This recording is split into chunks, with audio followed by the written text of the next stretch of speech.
Forget the Hollywood epics. Erase the romanticized images of heroes and villains. For centuries, across the vast reaches of the Roman Empire, one spectacle captivated millions, fueled by a thirst for violence and a complex web of power: the gladiatorial games. This was not merely entertainment. It was a brutal, meticulously orchestrated ritual, deeply woven into the very fabric of Roman society. But who were these warriors who faced death in the arena?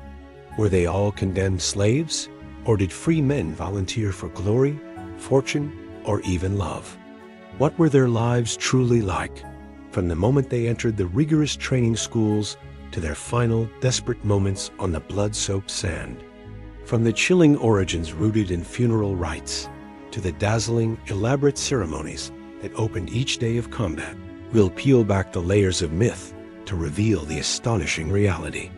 Prepare to witness the untamed truth of Rome's greatest show. If you're ready to uncover the real story behind the blood, sand, and sacrifice, hit the like button and subscribe to our channel for more gripping historical truths. In the heart of the Roman Empire, a spectacle of blood and skill captivated millions.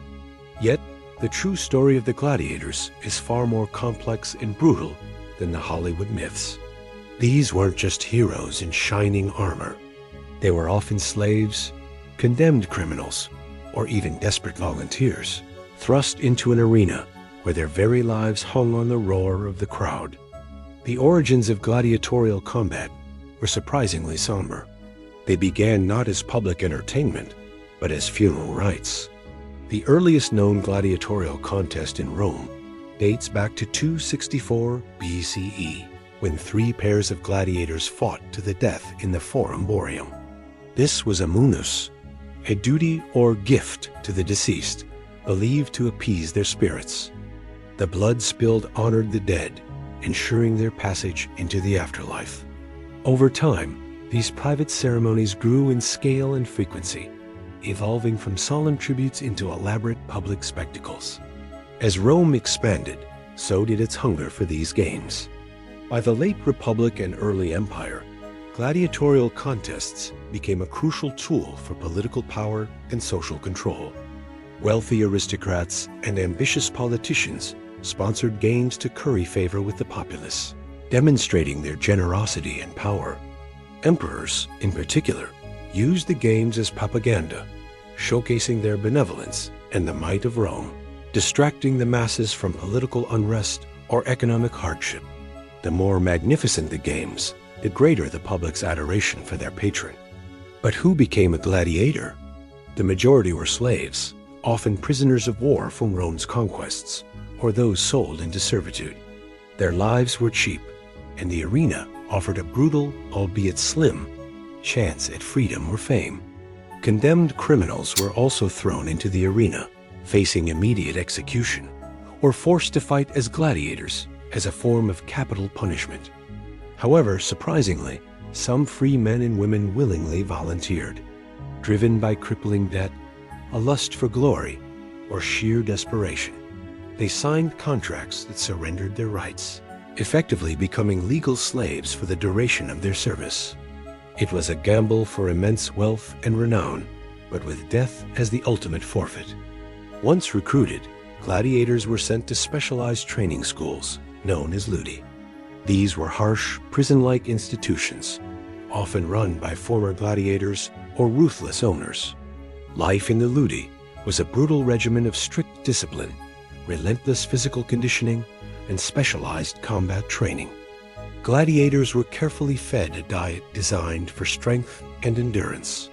They were treated less like humans and more like valuable commodities, investments that had to be kept alive and in peak fighting condition until their time in the arena.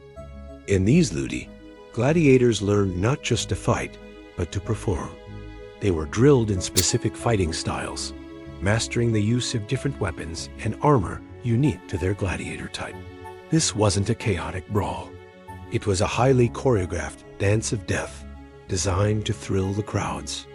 From these brutal training grounds, the gladiators emerged, not just as warriors, but as performers, ready to face their destiny on the blood-soaked sands of Rome's grandest arenas. Emerging from the harsh discipline of the ludi, gladiators stepped into an arena where life and death hung in the balance, decided by the whim of a gesture from the crowd.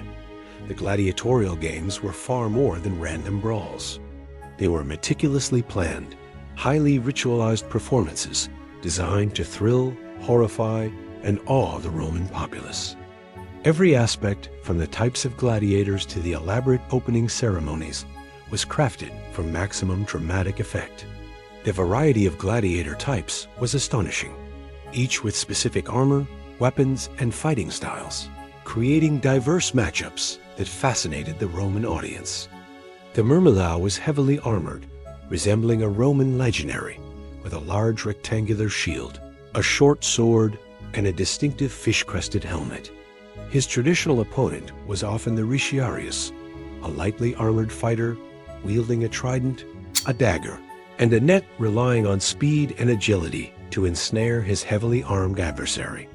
Other popular types included the secutor, similar to the murmillo, but with a smooth, ovoid helmet designed to prevent the retiarius's net from snagging.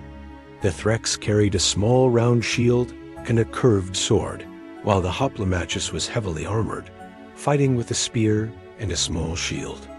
There were even more exotic forms. The eques fought on horseback, the asidarius from a chariot, and sometimes even female gladiators or naval battles were staged in flooded arenas. These diverse pairings ensured a constant sense of novelty and tactical challenge, preventing monotony for the insatiable crowds. The day of the games was a grand affair, often lasting from dawn till dusk. It began with an elaborate procession where gladiators paraded in magnificent attire, often to the sound of trumpets and flutes, showcasing their physical prowess in the elaborate preparations. This display built anticipation, a dramatic prelude to the violence to come. Interspersed with the gladiatorial duels were other forms of entertainment. Wild beast hunts where exotic animals were hunted or pitted against each other, or against trained hunters. Criminals, sometimes unarmed, were also condemned to face these beasts as a form of public execution. The actual fights were governed by strict rules, overseen by a referee, often a retired gladiator himself. Combatants were expected to fight skillfully, not just wildly. The climax of a duel often came when one gladiator was wounded or yielded by raising a finger. At this point, his fate rested with the crowd and, ultimately, the game's sponsor, the emperor or magistrate. The famous thumbs-up-down gesture is largely a modern invention. The actual gesture for mercy or death is debated, but it was the crowd's roar and gestures that usually indicated their will. A thumb pointing down might have meant swords down, indicating mercy, while a thumb up or to the side might have meant kill him. The sponsor, keen to maintain public favor, would often follow the crowd's consensus. For the victor, there was immense glory, a palm branch, and potentially a wooden sword symbolizing freedom if they were a slave. For the defeated, a quick, honorable death by the sword was often preferred over a slow, agonizing one. The bodies of the slain were unceremoniously dragged from the arena, a stark reminder of the ultimate cost of this brutal entertainment. The arenas themselves were architectural marvels. The most iconic, the Colosseum in Rome, could seat over 50,000 spectators. Its complex underground system of tunnels, lifts, and trapdoors allowed for the dramatic appearance of animals, gladiators, and scenery, enhancing the spectacle. These massive venues were not just architectural feats, but also powerful symbols of Roman engineering, organizational capacity, and their ability to control nature and human life for the sake of entertainment and political power.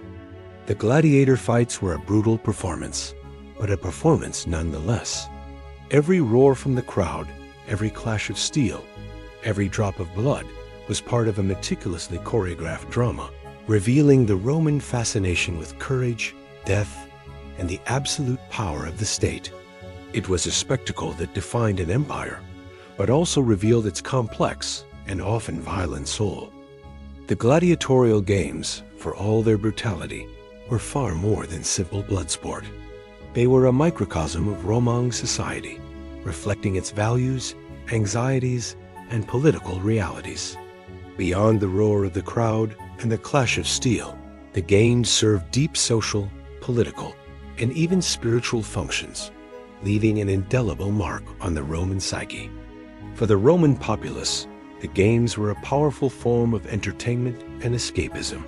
They provided a thrilling diversion from the drudgery of daily life, offering a spectacle of courage, skill, and violence that no other form of entertainment could match. The massive crowds, sometimes tens of thousands strong, gathered in the Colosseum and other amphitheaters across the empire, united in their collective experience. It was a place where social hierarchies blurred, as plebeians and patricians alike cheered for their favorite gladiators, experiencing a raw, visceral connection to life and death. Politically, the games were an unparalleled tool for propaganda and social control. Emperors and wealthy magistrates sponsored these lavish spectacles at immense personal cost, not out of altruism, but to secure popular support and project an image of power and generosity. The phrase, bread and circuses, perfectly encapsulated this strategy. Provide the masses with food and entertainment, and they would remain largely contented and politically compliant.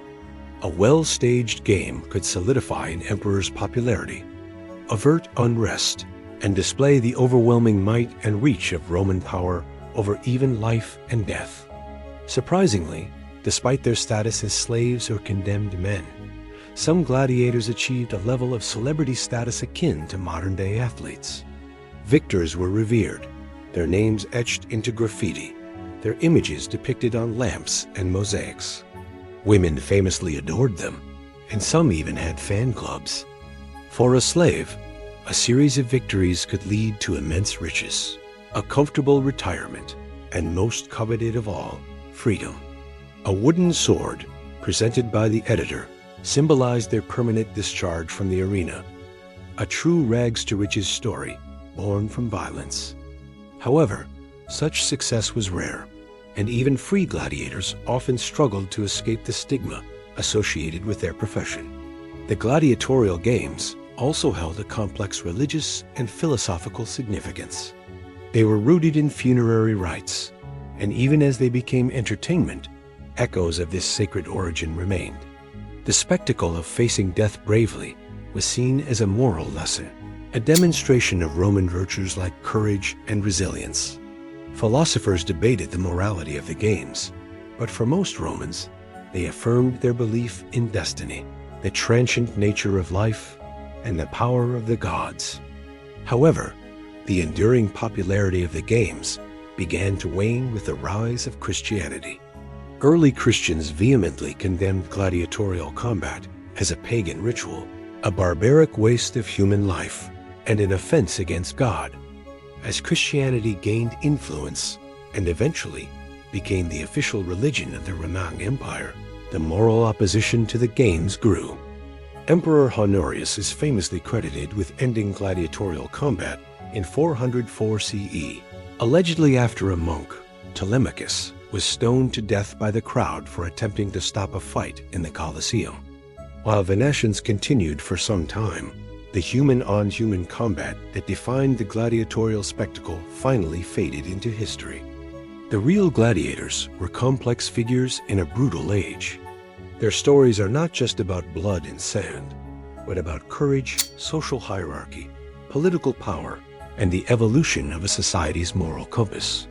The games defined Roman identity for centuries, leaving behind colossal amphitheaters and an enduring, albeit often misunderstood, legacy of human spectacle and sacrifice.